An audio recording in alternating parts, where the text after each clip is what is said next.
Hello বন্ধুরা, কাঁকরোল দিয়ে তো তোমরা অনেক ধরনের রেসিপি খেয়েছো, কিন্তু আজকে তোমাদের দেখাবো আমি পুর ভরা কাঁকরোলের রেসিপি। তো বন্ধুরা, তোমরা সবাই কেমন আছো? আশা করি ভালো আছো, আর আমিও অনেক ভালো আছি। আর তোমরা দেখছো সাম্পার ছোট রান্নাঘর। তো চলো দেরি না করে রেসিপিটা শুরু করা যাক, আশা করি তোমাদের অনেক ভালো লাগবে। তো বন্ধুরা, রেসিপিটি বানানোর জন্য এখানে আমি 6টা কাঁকরোল নিয়েছি, আর কাঁকরোলগুলো খুব ভালো করে কেটে নেব।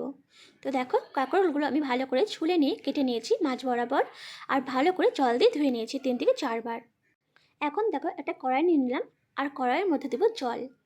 জলের পরিমাণটা অবশ্যই তোমরা কিন্তু বুঝে দিবে। আর দিয়ে দেবো সামান্য পরিমাণ লবণ। লবণ দেওয়ার পর কাঁকরোলগুলো এখানে আমি দিয়ে দেবো, যাতে কাঁকরোলগুলো খুব ভালো করে সেদ্ধ হয়ে যায়। আর বন্ধুরা, তোমাদের যদি আমার রেসিপিগুলো ভালো লেগে থাকে তো অবশ্যই একটা লাইক আর সাবস্ক্রাইব করে তোমরা পাশে থেকে যেও। তো দেখো, ঢাকা দিয়ে 10 মিনিট পর রেখে দেবো। তো দেখো, 10 মিনিট পরে ফিরে আসলাম। এখন কাঁকরোলগুলো পুরোপুরি সেদ্ধ হয়ে গেছে।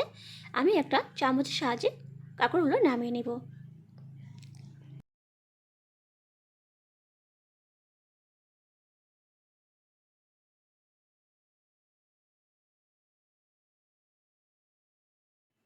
তো দেখো, সমস্ত কাঁকরোল আমি জল থেকে তুলে নিয়েছি।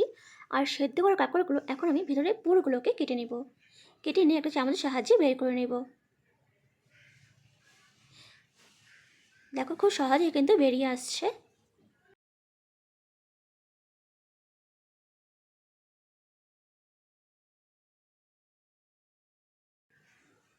তো দেখো, এইভাবেই কিন্তু আমি বাকিগুলো করে নেব।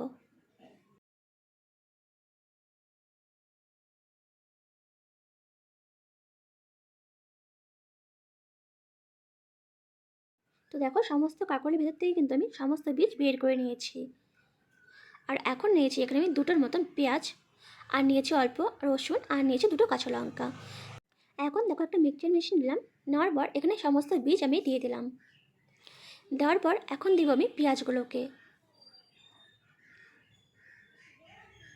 দিয়ে দেবো দুটো কাঁচা লঙ্কা, আর যে রসুনগুলো লিখেছিলাম সেটা দিয়ে দিলাম। দেওয়ার পর এখন ঢাকনাটা আটকে দিয়ে আমি সমস্ত কিছুকে ভালো করে পেস্ট করে নেব।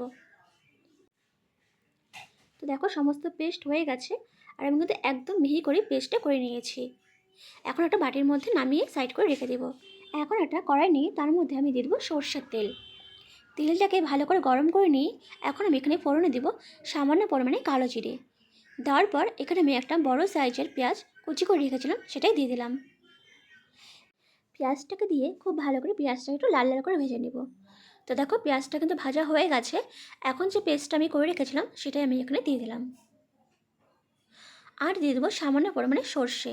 আমি এখানে 1 চামচের মতন সর্ষে এখানে বেটে রেখেছিলাম, সেটাই দিয়ে দিলাম।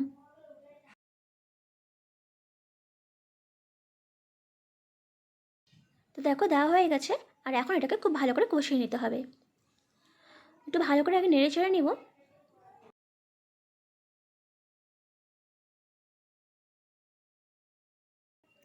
তো দেখো, ভালো করে নেড়ে চেড়ে নিয়ে এখন এখানে দিচ্ছি আমি পরিমাণ মতন লবণ।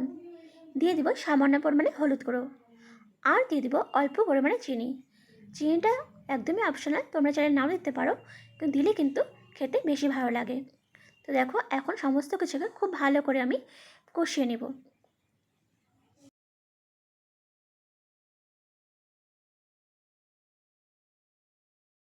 তো দেখো, অনেকটা কষানোর পরে কিন্তু অনেকটাই শুকনো হয়ে আসছে, আর একটু ভালো করে শুকিয়ে নিতে হবে। তো দেখো, এখন কিন্তু পুরোপুরিটা হয়ে গেছে। আর বেশি শুকনো করব না, এখন এটাকে নামিয়ে নেব। তো দেখো, পুরটা কিন্তু আমাদের তৈরি হয়ে গেল। পুরটাকে তুলে নিয়ে সাইড করে রেখে দিব। আর এখন আমি একটা ব্যাটার তৈরি করে নেব। আর ব্যাটারটার জন্য এখানে আমি 2 চামচ নিয়েছি চালের গুঁড়ো, দিয়ে দিলাম সামান্য পরিমাণে হলুদ গুঁড়ো, আর দিয়ে দিলাম অল্প পরিমাণে লবণ। দিয়ে এখন ব্যাটারটাকে খুব ভালো করে গুলিয়ে নেব। অল্প অল্প করে জল দিয়ে গোলাতে হবে, যাতে ব্যাটারটা একদম পাতলা না হয়ে যায়। পাতলা হয়ে গেলে কিন্তু ভালো লাগবে না। তো দেখতেই পাচ্ছ, অনেকটাই কিন্তু ঘন হয়েছে ব্যাটারটা। এইভাবে তোমরা কিন্তু করে নেবে। এখন দেখো, যে পুরটা রেখেছিলাম সেটা এর মধ্যে আমি ভরে নিচ্ছি।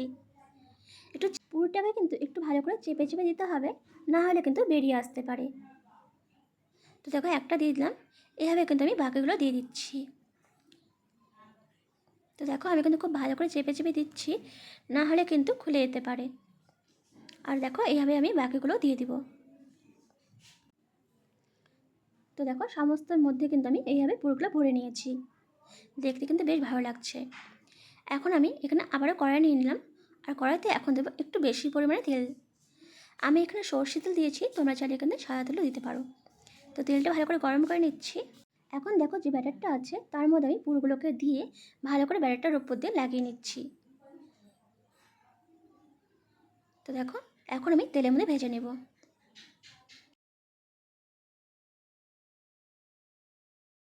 এইভাবে একইভাবে কিন্তু আমি সমস্ত পুরের মধ্যে ব্যাটারগুলো লাগিয়ে আমি তেলের মধ্যে দিয়ে দিব।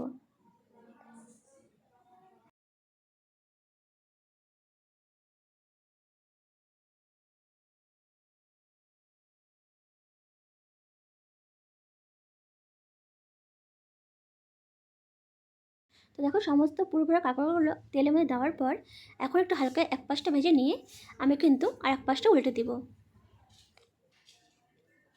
এক পাশটা হালকা ভাজা হওয়ার পরে কিন্তু আরেক পাশটা উল্টে দিবে, না হলে কিন্তু পুরোগুলো বেরিয়ে আসতে পারে।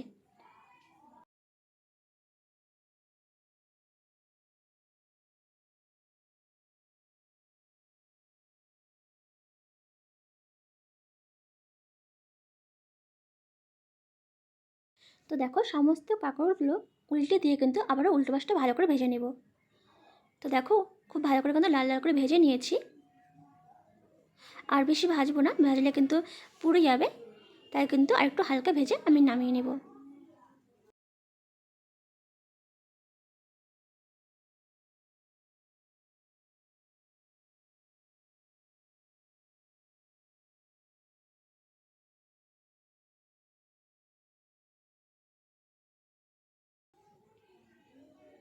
তো দেখো সবগুলো নামিয়ে নিয়েছি।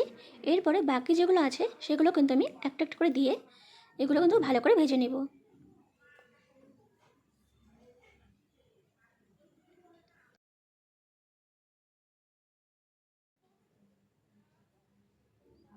তো দেখো এগুলো সব দেওয়া হয়ে গেছে, এগুলো ভালো করে কিন্তু উল্টে পাল্টে নিয়ে আমি কিন্তু খুব ভালো করে ভেজে নেব লাল লাল করে।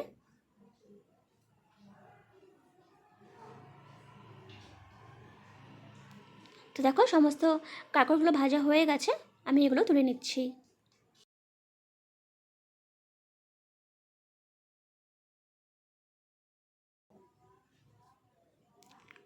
তো দেখো তৈরি হয়ে গেছে আমাদের পুর ভরা কাঁকড়ের রেসিপি।